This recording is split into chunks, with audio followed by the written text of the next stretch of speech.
আজ ২৯শে রমজান।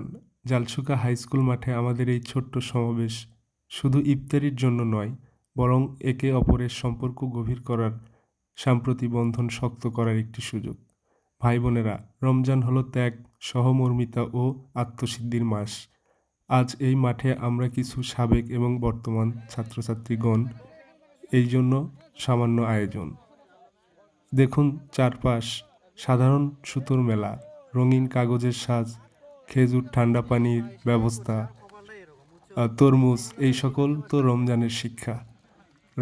মাগরিবের আজানের সাথে সাথে এই ইফতার খোলার একটি মুহূর্ত যা অমূল্য। এক গ্লাস শরবত ভাগ করে খাওয়ার মধ্যে লুকিয়ে আছে অগণিত নিয়ামত ও শুকরিয়া। মনে রাখবেন, পৃথিবীতে কোথাও কেউ আজ শুধু শুকনো রুটি আর পানি দিয়ে ইফতার করছে। আমাদের এই সামর্থ্য যেন অহংকার না হয়, বরং দান খয়রাতের প্রেরণা হয়। এটি আমাদের মনে করিয়ে দিবে সমাজের পাশাপাশি দাঁড়ানোর দায়িত্ব। হাই স্কুলের সেই দরিদ্র ছাত্রটির কথা একবার ভেবে দেখুন। প্রতিবেশীর অসুখী পরিবারের কথা মনে করে দেখুন। রমজান আমাদের শিক্ষা দেয়, ক্ষুধার্ত সে আমারই ভাই।